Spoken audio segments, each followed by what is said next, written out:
Juriste de formation, après un séjour carcéral à la maison d'arrêt et de correction d'Abidjan, entre 2007 et 2008, notre invité se lance dans le journalisme d'investigation. Ainsi naîtra l'intrépide hebdomadaire L'Éléphant déchaîné. À coup d'enquête et de révélation, notre invité fait le procès de bien de fléaux qui minent la société ivoirienne. Une décennie après, Antoine Assalé Moko décide de se lancer cette fois dans la politique. Première tentative, les législatives de 2016 et premier échec. 2 ans plus tard, il est élu maire de Tiassalé, ville située à plus de 120 km au nord d'Abidjan. Aujourd'hui, l'homme qui multiplie les prises de position publiques sur les plateaux télé en sa qualité d'analyste politique, notamment sur NCI et sur les réseaux sociaux, n'a qu'un vœu, être un représentant de la nation à l'hémicycle. Quelles sont ses chances? Quelle est son analyse de la situation actuelle du pays? Que dit-il du renouvellement de la classe politique ivoirienne? Le décryptage de l'actualité internationale, marqué notamment par l'affaire du Capitole aux États-Unis. Antoine Assalé Moko les évoque sans réserve ce soir sur NCI.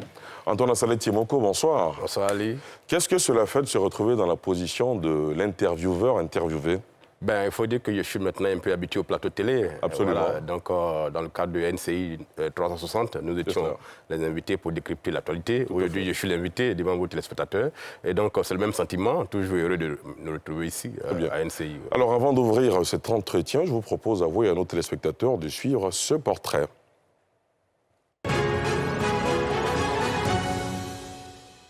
Juriste de formation et journaliste d'investigation, Antoine Assalé Moko est fondateur du journal L'Éléphant déchaîné. À 44 ans, il est responsable de l'un des rares journaux d'investigation de la sous-région, L'Éléphant déchaîné.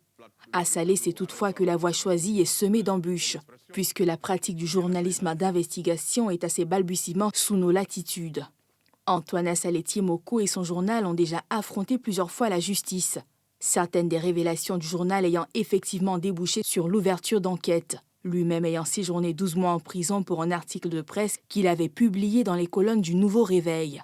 À sa sortie de prison le 26 décembre 2008, il a créé une ONG dénommée SOS Justice Côte d'Ivoire qui œuvre dans le domaine des droits de l'homme et de l'assistance judiciaire. Pour celui qui songeait à une carrière de magistrat, le journalisme devient alors rapidement une alternative. Repéré par l'ambassade des États-Unis, il participe à la première promotion des Young African Leaders, une initiative lancée en 2010 par Barack Obama. Il est fondateur du GRIT, centre de rencontre d'écoute, structure de promotion du bénévolat et de formation en leadership. Écrivain, il est auteur de 2 ouvrages parus en 2009 et 2017, Prisonnier en Côte d'Ivoire et Faux modèle, chronique des valeurs égorgées. Depuis le 7 janvier 2019, Antoine Assalé Moko est le maire de la commune de Tiassalé dans l'Agnébi-Tiassa. Il a été le premier à supprimer les frais de COJES dans sa ville, bien avant l'annonce faite le 14 décembre par le président de la République de leur suppression sur toute l'étendue du territoire national. C'est donc le journaliste d'investigation, doublé de maire, qui va se soumettre au feu roulant des questions de sans réserve et des internautes. Antoine Assalé Moko, c'est connu, vous êtes journaliste d'investigation, propriétaire du journal très connu, L'Éléphant déchaîné. Par ailleurs, maire de la commune de Tiassalé. Ça y est, vous avez laissé le journalisme d'investigation pour la politique? Je vais quitter le métier exactement le 18 octobre 2021. Pourquoi précisément aura atteint 10 ans d'existence. Je pense que je vais passer la main à l'équipe que j'ai mise en place, que j'ai formée, des jeunes journalistes qui font aujourd'hui un travail assez remarquable. Et donc, en octobre 2021, je vais quitter définitivement le journalisme. En ce moment, avant de quitter vos fonctions de directeur général du journal, comment vous vous organisez, vu que vous êtes presque tout le temps à Tiassalé? C'est une passion, et donc je me suis organisé pour gérer le journal à distance. Aujourd'hui, avec Internet, on peut tout paramétrer depuis l'extérieur, et donc une équipe à la rédaction. Et moi, en tant que premier responsable de l'entreprise de presse, je ne fais que superviser ce qui est fait. Vous ne craignez pas que cette petite distance que vous prenez là favorise une certaine légèreté dans le traitement de certains dossiers? Non. Il y a toute une procédure à l'Éléphant déchaîné qui fait que nous sommes un peu à l'abri de toutes ces pratiques que les gens dénoncent dans la presse ivoirienne. Et donc, comme la base de nos écrits, c'est les preuves, quand on n'a pas de preuves, on n'affirme rien, on n'écrit pas. Et donc, par conséquent, je suis serein, même étant à Tiassalé. Alors, aujourd'hui, il n'échappe à personne que vous guettez le Parlement. Vous serez candidat aux législatives? Tout à fait, chez les candidats aux législatives. Avant de vous lancer pour les législatives, est-ce qu'il ne faut pas prendre le temps d'abord de bien faire le job de maire pour lequel vous avez été élu, un job que vous occupez depuis 2019 ? Bien, il faut dire que la fonction de maire est arrivée un peu comme un cheveu sur la soupe. Mon ambition a toujours été, depuis 2013, d'aller au Parlement prolonger un peu le combat que je menais avec l'éléphant déchaîné. Vous savez, très souvent, j'ai été très frustré de faire de grandes enquêtes dont les publications ne créaient qu'une émotion le temps de la lecture. Il n'y avait pas une sorte de reprise de relais par rapport aux décideurs pour faire des enquêtes plus approfondies et avoir des sanctions. Le grand dossier qu'on a fait en 2018 sur les bétules non dédouanées, ça a été un gros scandale. Plusieurs personnes ont été emprisonnées, mais au final, personne n'a été condamné. Et donc ça a été une grande frustration du temps que j'ai vu que le Parlement, les députés qui sont les représentants des populations, n'ont pas pris le relais au Parlement pour demander une enquête sur ce système de corruption qui avait complètement gangréné les importations de véhicules et le système de paiement des impôts au niveau du guichet unique automobile. Et donc tout ça m'a frustré. Je me suis dit, le journal peut écrire, mais si par devant, par derrière, il n'y a pas une réaction des autorités qui décident, tout ce que nous écrivons ne va nulle part. C'est même une perte de temps, alors qu'on prend beaucoup de risques pour faire une investigation. Et donc, depuis 2013, j'ai dit, il faut qu'on aille prolonger un peu ce combat-là au Parlement en allant briguer un poste de député. Et en 2016, je me suis lancé. Malheureusement, j'ai perdu de 16 voix. C'était une très belle expérience et ça nous a motivés à continuer le travail. Maintenant, en 2018, c'était une élection intermédiaire entre celle de 2016 et 2021 maintenant, qui va commencer. Et donc, mon équipe a dit, monsieur Saleh, il faut qu'on essaie de maintenir le contact avec les populations, de rester sur le terrain. Et donc, allons tenter les municipales. Nous y sommes allés. Et heureusement, nous avons gagné. Et donc, depuis 2 ans maintenant, aujourd'hui, jour pour jour, ça fait 2 ans que je suis à la tête de la commune. Et nous pensons que nous sommes en train de faire un travail assez important de transformation de la commune. Et donc, mon ambition initiale, qui est d'aller au Parlement, revient, puisque l'élection cette année. Donc, nous y allons. C'est que cela n'empêche de faire notre travail de maire sur le terrain. Est-ce que vous comprenez les Ivoiriens qui estiment que vous, puisque vous vous positionnez comme un moralisateur de la vie en Côte d'Ivoire, vous êtes élu maire, vous souhaitez être député, est-ce que cela finalement n'est pas aux antipodes de vos valeurs? Non, la question, notamment la question du cumul de postes. Non, la question est de savoir si c'est légal ou c'est pas légal. Même si c'est légal... Il faut qu'on reste dans les principes légaux. Est-ce que être maire et être député sont des nominations? C'est une élection. C'est une population qui décide d'envoyer quelqu'un au Parlement. Et donc, ça ne pose pas un problème d'ordre moral.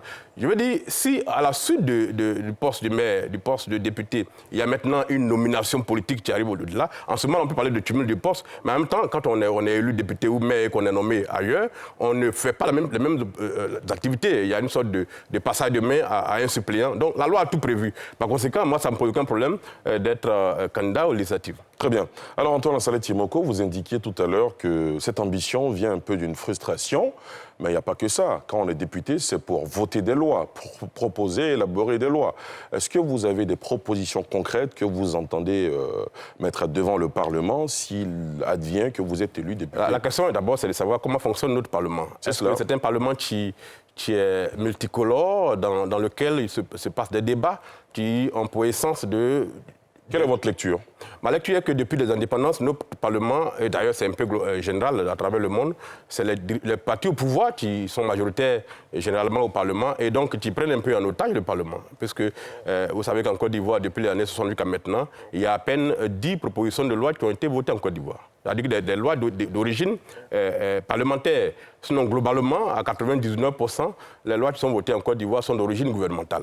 Ça veut dire qu'il y a une activité législative qui n'est pas faite de la part des députés eux-mêmes qui ne proposent pas grand-chose. Mais quand ils proposent, le système est tel que ça n'a aucune chance d'aboutir parce que les députés des partis au pouvoir votent comme un seul homme tout ce qui vient du pouvoir et s'opposent systématiquement à toute volonté de faire passer des lois qui intéressent la grande majorité. Donc, nous voulons aller au Parlement parce qu'il y a un combat à mener. Vous savez que depuis pratiquement 2 décennies, il y avait un combat sur les COGES. Les Ivoiriens... On y reviendra tout à l'heure. Voilà, je peux vous dire qu'il y a des idées que nous avons, que nous pensons qu'on peut aller développer, vulgariser au Parlement, et surtout faire un travail de conscientisation sur le terrain. Les députés sont les représentants de la population. Ils ne sont pas les représentants d'un parti politique. Ils ne sont pas les représentants d'un pouvoir. Ils sont là pour défendre les intérêts de la population. Et pas seulement ceux de leur circonscription, mais de l'ensemble des Ivoiriens. Et donc, quand on est député, on doit se comporter dans ce sens-là. Mais ce qu'on constate, c'est qu'aujourd'hui, il y a une sorte de repli systématique. Dès que quelqu'un veut montrer une position qui est contraire à la majorité au pouvoir, et donc les lois ne passent pas. Ce que nous voulons dire, vous avez parlé de propositions concrètes. Dans mon manifeste de déclaration de candidature que j'ai publié sur les réseaux sociaux il y a maintenant... Vous parlez d'une proposition de loi, dite loi de l'égalité citoyenne. Voilà, c'est une proposition qui me tient à cœur et je pense que tous les Ivoiriens... Vous estimez qu'il n'y a pas d'égalité citoyenne en Côte d'Ivoire? Je pense qu'il n'y a pas d'égalité citoyenne. Je pense que le thème même le plus important, c'est de dire, au-delà de la citoyenneté, c'est l'égalité des chances. Est-ce que les Ivoiriens sont traités de façon égalitaire dans l'accès aux emplois publics en Côte d'Ivoire? Vous savez, depuis en 2006-2007, quand je sortais de l'université, j'avais pour ambition d'aller passer des concours pour devenir fonctionnaire. Et puis, comme l'a dit Jean-Marie Adiafi, j'ai été pris dans l'étau entre mes rêves et la réalité historique. De sorte que les concours en Côte d'Ivoire, tels qu'ils sont organisés, chacun de nous sait que, et c'est de notoriété publique, qu'il y a tout un système de corruption qui est autour de ces concours qui fait que les enfants des pauvres, pratiquement, paient d'espoir. D'ailleurs, même les frais d'inscription sont à 50 000 francs, voire 70 000 francs. Vous imaginez, à un enfant qui n'a même pas de quoi acheter un déjeuner, prendre un déjeuner matin, on lui demande de payer 55 000 francs pour passer un concours.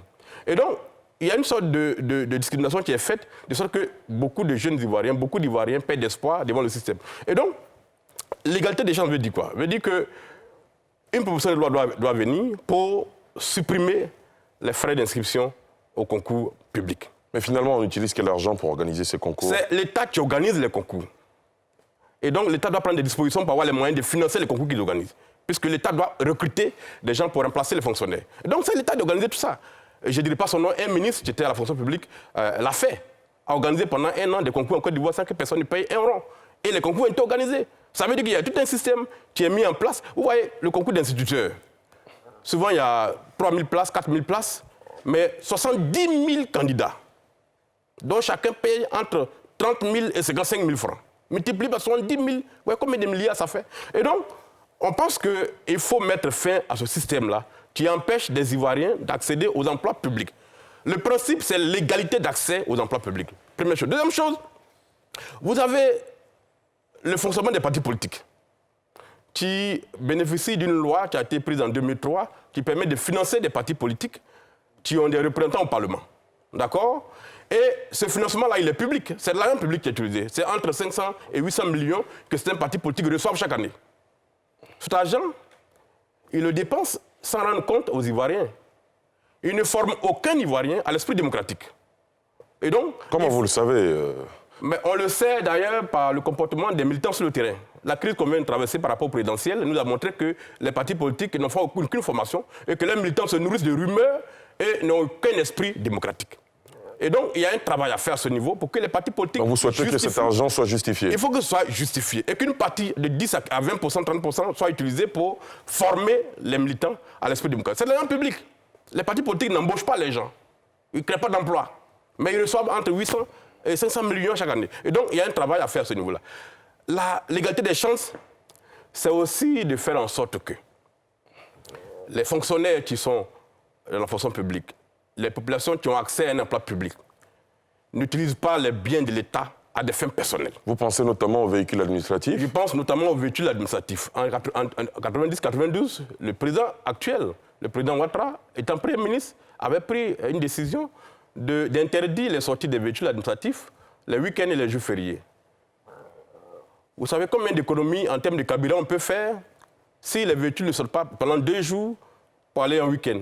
C'est des dizaines de millions qui peuvent être investis ailleurs. Donc, il y a tout un ensemble de dispositions qu'on peut prendre pour encadrer le fonctionnement des institutions, de sorte que les Ivoiriens se sentent tous égaux, d'abord en droit, mais en pratique sur le terrain. Donc, il y a tout un travail à faire que nous voulons aller faire au Parlement. D'ailleurs, on me dit, mais comment vous pensez qu'une telle proposition de loi pourrait passer? Absolument, j'allais vous poser la question.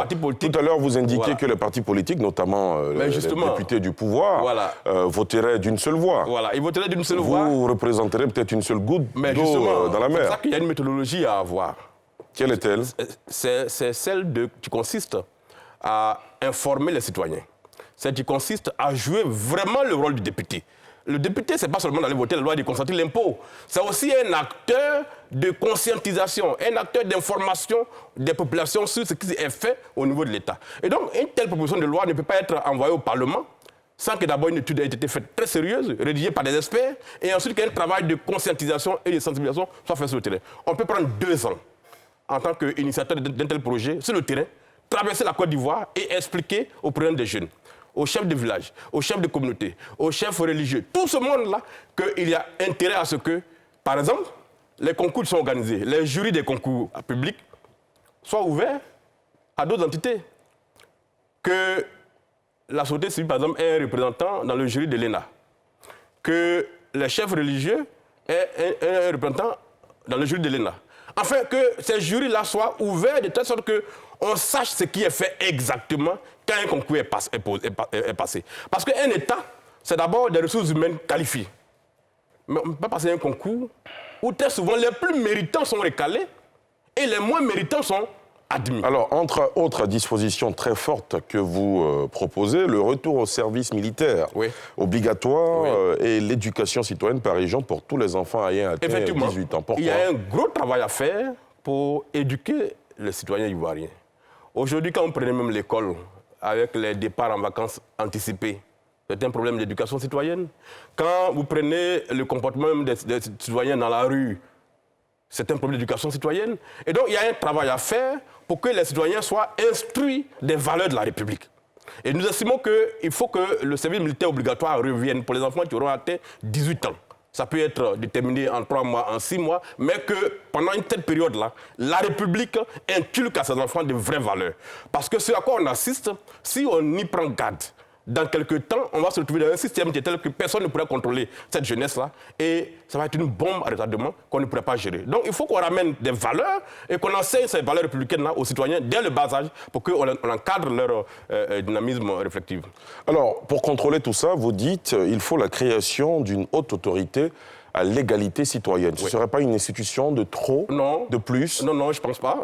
Une haute autorité à l'égalité de la républicaine, à l'égalité des chances. On a déjà une haute autorité pour la bonne gouvernance. Oui, mais ça ne passe pas le même cadre d'intervention.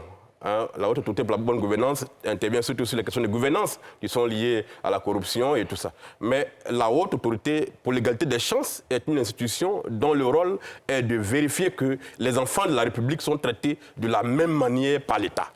C'est ça le plus important. Parce que là, les plaintes que les citoyens veulent exprimer, ils les expriment où? Il faut qu'il y ait une institution qui reçoive leurs plaintes.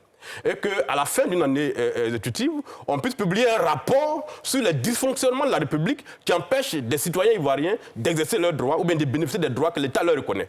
Donc cette institution-là a sa place et nous pensons qu'en allant au Parlement, un combat doit être mené. Et je ne sais pas pourquoi des citoyens députés élus par leur population pourraient aller combattre une loi qui permettrait aux citoyens d'avoir les mêmes chances. Antoine Saletier Moko, c'est la deuxième participation législative après 2016. D'abord, quelles sont les leçons que vous tirez de votre premier échec et quelles sont vos chances pour cette année? Les leçons, nous les avons tirées. Et c'est d'ailleurs parce qu'on a tiré des leçons qu'on a gagné les municipales. Parce que la politique est une matière extrêmement compliquée, notamment chez nous, sur les tropiques, où les individus n'ont pas forcément de formation politique, n'ont pas forcément de culture politique, démocratique, et donc utilisent des moyens pas très souvent catholiques et pas très souvent orthodoxes pour empêcher des citoyens qui veulent exprimer des opinions de les faire. Et donc en 2016, nous avons échoué, comme je l'ai dit, de 16 voix. Mais la leçon qu'on a tirée, c'est que nous sommes arrivés un peu en retard sur le terrain. Parce que l'élection législative ou municipale est d'abord une équation personnelle. Ce n'est pas d'abord un parti politique que les gens votent. Et c'est le terrain qui commande la victoire? C'est le terrain qui commande la victoire. Vous ne pouvez pas aller gagner l'élection locale si vous n'avez pas une assise locale, si vous n'avez pas une présence massive sur le terrain. Et donc en 2016, c'est cela qui nous a manqué. Il y a près de 40 villages qu'il fallait parcourir pour aller aux élections. Nous avons parcouru une partie et plusieurs villages n'ont pas été parcourus. Et par conséquent, ceux qui étaient là-bas qui votaient ne nous connaissaient pas, donc n'ont pas voté. Et donc, ça fait qu'on a perdu de 16 voix. Mais après, de 2016 à 2018, nous avons rattrapé notre retard sur le terrain. Et en 2018, nous avons gagné massivement les municipales. Et donc, en 2021, nous sommes, j'allais dire, depuis 2016, maintenant, en 2021, ça fait 5 ans qu'on est sur le terrain et nous pensons que cette fois-ci-là, les choses devraient pouvoir se passer plus sereinement pour nous. Antoine Assaléthié Moko, en vous voyant, beaucoup de jeunes Ivoiriens veulent se lancer dans la politique, aller solliciter un poste de député, mais ils sont freinés souvent par des railleries, par bien de contingences. Qu'est-ce que vous pouvez leur dire ce soir ? Bien, vous savez que j'ai fait plusieurs publications chaque fois pour appeler les jeunes qui pensent avoir des valeurs. Est-ce une mauvaise chose de faire la politique, finalement? Non, ce n'est pas une mauvaise chose. D'abord, c'est un droit pour tout citoyen de vouloir servir sa République, de son pays, à un niveau de responsabilité qu'il estime capable d'atteindre. Et donc, toutes les populations, tous les citoyens peuvent se présenter à une élection. Les jeunes, notamment, devraient pouvoir s'engager. Le président de la République a dit que l'heure est venue de passer la main à une nouvelle génération. C'est vrai qu'on ne fera pas de saut de génération parce qu'après celle qui est là, il y a une autre qui est au milieu, après une autre qui arrive. Et donc, les jeunes qui veulent s'engager, nous les encourageons à s'engager. Mais en même temps, ce n'est pas un projet politique, être jeune. Parce qu'on entend souvent, comme c'est le tout maintenant des jeunes, non, être jeune n'est pas un projet politique. Il faut surtout avoir des idées. Il faut surtout avoir des idées, il faut surtout avoir un leadership, il faut surtout avoir une présence sur le terrain, avoir une équipe qui est organisée et avoir un engagement. Il y a tous ces éléments-là. Et puis enfin, avoir un revenu. Vous ne pouvez pas faire de la politique si vous n'avez pas de revenus, si vous n'avez pas une activité qui vous permet de vivre vous-même d'abord avant de penser à servir les autres. C'est très important. Sinon, les convictions s'effondrent parce que devant l'argent, on n'est pas nombreux à résister. Et donc, il faut que ces conditions soient remplies pour qu'un jeune s'engage en politique. Donc, j'invite les jeunes à s'engager, mais en même temps, il faut qu'ils se préparent à affronter le terrain qui est impitoyable. Antoine Assaléthié Moko, lors de la dernière présidentielle, les violences ont éclaté dans plusieurs villes du pays, souvent pas très loin de Tiasalé, mais finalement, sur place, à Tiasalé, il n'y a pas eu de problème. Ça a été quoi, la recette? Écoutez, la recette a été que les élus que nous sommes restés aux côtés des populations. Vous savez, le maire que je suis depuis pratiquement janvier 2019, j'ai déménagé d'Abidjan, je vis dans ma commune. Voilà, j'ai ma famille ici, mon entreprise est ici, mais parce que la population m'a confié une mission, j'ai décidé de m'installer aux côtés de la population. Et donc d'être sur le terrain au quotidien et de vivre au quotidien ces difficultés. Et les 4 adjoints que la mairie de Tiasalé compte, les 4 adjoints également vivent dans la commune. C'est une obligation que nous avons mise en place pour que tous les maires soient dans la commune et vivent les mêmes réalités. Donc quand la crise politique a commencé, nous savions que les rumeurs fabriquées pouvaient causer beaucoup de dommages sur le terrain. Et par conséquent, il fallait mettre un système en place pour combattre ça. Et donc, 2 semaines avant la présidentielle, 2 semaines après la présidentielle, aucun maire de Tiasalé n'est sorti de la commune. Nous sommes restés là pour sensibiliser, pour informer, pour appeler à la paix, pour appeler à l'attitude. Donc, ça fait qu'à Tiasalé, nous sommes restés relativement en paix. Très bien.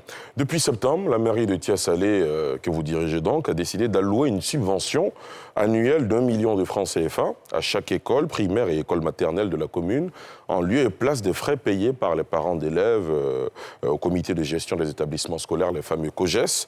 Est-ce que cette mesure fonctionne et surtout fonctionne bien aujourd'hui? Cette mesure fonctionne parfaitement et nous en sommes très heureux parce que nous avons compris qu'il était de notre responsabilité en tant que premier magistrat de la commune de faire en sorte que l'école qui est sous notre responsabilité de par la loi fonctionne bien. Les COGES sont une institution qui a été créée pour aider à gérer l'école. Au départ, ils ont bien fonctionné et puis après, parce qu'il n'y avait pas de contrôle par derrière, ils se sont transformés en d'autres choses. Et donc à Tiasalé, de par la loi, nous savons que c'est nous qui gérons l'école, puisqu'il y a un transfert de compétences sur la gestion des écoles. Et donc, les maires étant les présidents de l'Assemblée des COGES, nous avons estimé qu'il n'était pas normal qu'à chaque rentrée scolaire, il y ait une crise dans l'école parce que les cotisations empêchaient les parents d'inscrire leurs enfants. Et donc, nous avons étudié la question, nous avons analysé, évalué les besoins des COGES et nous avons pensé qu'il était nécessaire de notre part d'allouer une subvention à ces COGES-là afin qu'ils puissent mieux fonctionner sans qu'ils soient obligés de prendre l'argent aux parents. Et donc, depuis septembre 2020, nous l'avons fait et aujourd'hui, ça fonctionne. Les écoles, les directeurs d'école, chaque directeur d'école possède un ordinateur portable que nous lui avons offert. Chaque directeur d'école? Chaque directeur d'école. Chaque directeur d'école a... Et ces ressources-là, vous les prenez où? C'est le budget de la mairie. Voilà, on n'invente pas l'eau chaude. C'est l'argent de la collectivité que nous utilisons pour faire ce travail. Le problème qui s'est posé, c'est que quand il y a eu ce transfert de compétences, les ressources qui devaient accompagner ça ne sont pas venues. Sont restées au ministère. Et donc les maires n'ont pas joué leur rôle parce qu'ils n'avaient pas d'argent. Mais nous disons que cela n'est pas une raison suffisante pour qu'on abandonne l'école dans la main d'individus qui en font un business. Et donc, nous avons trouvé des ressources pour appuyer l'école. Aujourd'hui, l'État de Côte d'Ivoire a estimé que ce que nous avons fait était important et donc a décidé de généraliser justement. Le chef de l'État l'a annoncé lors de son discours de prestation de serment. Ce jour-là, comment vous vous êtes senti? Vous vous êtes dit c'est une victoire personnelle? Vous savez, Winston Churchill disait que tout le monde savait que c'était impossible à faire. Et puis est arrivé un homme qui ne savait pas et il l'a fait. Il y avait des palabres sur le COJES pendant des années, la FECI a mené le combat pendant une décennie. Il n'y a jamais eu de solution. Le problème, la différence, c'est que nous avons apporté la solution. Nous avons réfléchi et apporté la solution qui était la plus viable. Le chef de l'État et le gouvernement ont estimé que c'est une bonne solution et l'ont généralisé. Le décret qui a été pris le mercredi dernier sur les COJES, le décret qui modifie celui de 2012 sur le fonctionnement des COJES, dit clairement que l'État va accorder maintenant une subvention spéciale aux collectivités afin de gérer les besoins des COJES, tant au niveau des cotisations exceptionnelles et au niveau des frais annexes et des frais pédagogiques. Donc, vous avez le sentiment d'avoir réussi quelque chose? Nous avons le sentiment d'avoir apporté quelque chose à notre pays, d'avoir apporté une solution qui aujourd'hui intéresse tous les Ivoiriens et qui impacte la vie de chaque enfant de Côte d'Ivoire. Alors, dans une déclaration, vous dites « Je veux aller au Parlement ». Non pas pour y plastronner avec une écharpe aux couleurs nationales sans connaître les responsabilités profondes qui y sont attachées, ou pour voter sans comprendre pourquoi, mais pour y poursuivre le combat que je mène depuis 2007. Est-ce que ce n'est pas un regard finalement condescendant à l'endroit de nos parlementaires? Non, ce n'est pas un regard condescendant à l'endroit de nos parlementaires. J'ai le droit d'exprimer ce que je pense. L'État de Côte d'Ivoire est un État de droit et chaque citoyen a le droit d'exprimer ses pensées. Et j'estime que quand on veut aller au Parlement, c'est qu'on épouse des valeurs. Et que ce n'est pas un effet de mode. On ne va pas au Parlement pour mettre une écharpe et faire des photos. On va pour défendre une cause, on va pour défendre un État, on va pour défendre une population. Et j'estime qu'il faut qu'on redimensionne cette mission-là. Parce que, je suis désolé de le dire, mais parmi nos députés, il y en a qui n'ont pas leur place au Parlement. Parce qu'ils ne jouent pas le rôle pour lequel un député est élu. Ils sont là pour faire de la politique politicienne et empêcher les citoyens ivoiriens d'exprimer leurs droits. Et donc, on a le droit de dire ça. Ce n'est pas être condescendant, c'est de la vérité. Et donc, je pense qu'il faut que de plus en plus, les populations votent pour des gens qui ont des valeurs, des gens qui sont engagés pour leur service. La politique n'a pas d'autre fonction que d'aider les gens à vivre mieux. Et non pas de les empêcher d'exprimer leur opinion, et non pas de les empêcher de vivre mieux. Et donc, nous estimons que les députés jouent un rôle important. Ils ne sont pas là pour aller défendre un régime, ils ne sont pas là pour aller défendre un système. Ils sont là pour vérifier si l'État fonctionne bien. Est-ce que les lois qu'on envoie pour voter sont des lois qui sont dynamiques et qui permettent au pays d'avancer et qui défendent les droits de la population? Mais ce qu'on constate, c'est que depuis des décennies, depuis les années d'indépendance, nos députés, pour la plupart, pensent qu'ils sont au service d'un pouvoir et non au service d'une population. C'est ça le diagnostic qu'on a fait et qu'il faut qu'on combatte. Et c'est ensemble que tous les jeunes de Côte d'Ivoire, que les populations de Côte d'Ivoire, qui ont des valeurs, doivent se lever pour dire « ça suffit maintenant ». Que répondez-vous à ceux qui sont sceptiques, qui se disent, des gens comme Antoine Assaleti Moko, qui avaient des idées, on en a vu, mais une fois qu'ils passent de l'autre côté, qu'ils deviennent députés ou qu'ils sont élus, ils changent. Oui, mais c'est le drame que nous vivons tous. Ça veut dire que les gens n'ont pas été préparés à ça. Voilà un peu la chose. Vous pensez avoir été préparé? Non, moi, je pense qu'on porte des valeurs. C'est d'abord des valeurs qu'il faut porter. Et elles doivent être fortes. C'est aussi une histoire, c'est aussi une trajectoire qu'il faut avoir. Vous savez, le principe aujourd'hui, chez nous, en Afrique, c'est que quand on a un peu d'argent, on veut la politique, on veut du pouvoir. On ne sait pas ce qu'on veut faire exactement pour les populations. On veut juste avoir un poste pour plastronner. Non, il faut que nous soyons là pour défendre des causes. Vous savez, à Thiès-Salé, je vais vous donner un exemple. Les mecs que nous sommes, souvent nous restons sur le terrain jusqu'à 1h du matin. Parce qu'on a confié un travail à un opérateur économique et nous voulons que le travail soit fait selon les conditions qu'on a fixées. Et donc nous-mêmes sommes sur le terrain. Ce n'est pas une affaire on a été élus pour être dans les bureaux et jouer les grands types. Non, c'est un sacrifice qu'on met au service de la population. Et donc nous pensons que les députés, il y a plus de pouvoir. Il y a le pouvoir législatif, c'est le peuple. Il y a le pouvoir exécutif, le ministre, le chef de l'État et le gouvernement. Et puis il y a le judiciaire qui joue son rôle. Mais les députés ont une fonction essentielle dans une démocratie. Très bien. Il faut qu'ils comprennent qu'ils ne sont pas au service d'un pouvoir, mais au service d'une population. Et ce que je veux dire, c'est que quand un projet de loi arrive au Parlement, puisque tous nos textes sont d'origine gouvernementale, les députés ne proposent pas presque toujours des textes. La question qu'un député doit se poser avant d'étudier cette loi-là, c'est qu'est-ce qu'elle apporte en complément positif à ma population d'abord locale et à l'ensemble des Ivoiriens. On ne vote pas une loi parce qu'elle vient du gouvernement auquel on appartient politiquement. On pose des principes et c'est ensemble qu'on dépasse un principe. C'est pour ça que la démocratie peut évoluer quand les députés jouent leur rôle. Mais quand ils ne jouent pas leur rôle, la démocratie est étouffée. Très bien. Vous avez fait 12 mois à la MACA. Qu'est-ce qui s'est passé? Vous savez, j'avais pour ambition de devenir magistrat. Donc j'ai fait des études de droit. Et en sortant des prisons, il fallait passer des concours pour accéder à cette fonction-là. On a découvert à l'époque, on était un nombre de jeunes diplômés, que non seulement le concours à l'ENA et d'autres concours, y compris jusqu'à la justice, ne se faisaient pas de façon très crédible. Et donc, il y avait un combat à faire. On avait créé un mouvement de jeunes diplômés sans emploi. Et donc, nous faisions des papiers pour dénoncer le dysfonctionnement du système de concours. Et puis, dans cet élan de dénonciation par article de presse, j'ai fait un papier sur le dysfonctionnement du système judiciaire d'un pays que j'ai appelé la Côte des Mastodontes. C'était une histoire imaginaire. Donc, dans ce pays-là, que j'ai appelé la Côte des Mastodontes, la justice dysfonctionnait et les procureurs étaient devenus des commerçants qui s'enrichissaient en mettant les gens en prison en fonction de l'âge. Donc, c'était une fiction. Et puis, des acteurs étaient cités dans l'article avec des noms qui avaient été imaginés. Le procureur de l'époque de la République de Côte d'Ivoire, le procureur Raymond Tchimou, a estimé que le pays dont je parlais dans mon article de presse ressemblait trop à la Côte d'Ivoire. Et que les acteurs que je dénonçais dans le système judiciaire de ce pays-là ressemblaient trop à des acteurs qu'on trouve dans la justice ivoirienne, notamment lui-même. Et donc, se faisant justice, il a utilisé la force publique pour me faire arrêter et me juger par lui-même son parquet et m'emprisonner pour 12 mois. Et donc, c'est une dénonciation d'un système qui dysfonctionnait que j'ai faite. Et le parquet d'Abidjan, le procureur de la République à l'époque, a estimé que j'avais diffamé les institutions et la République, et par conséquent, je devais passer 12 mois en prison. Vous imaginez 12 mois en prison pour un article de presse. Je ne sais pas combien d'Ivoiriens en Côte d'Ivoire ont passé 12 mois en prison pour un article de presse. On vous a bien compris. Antoine Assalet Timoko, dans cette émission, dans la deuxième partie, vous répondez aux questions de nos internautes.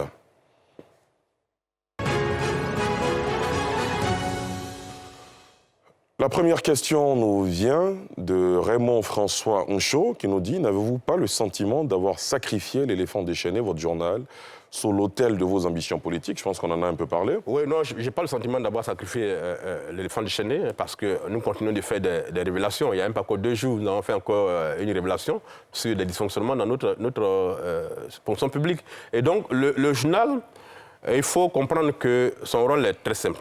Nous faisons de l'investigation. Pendant 10 ans, je me suis consacré à cela.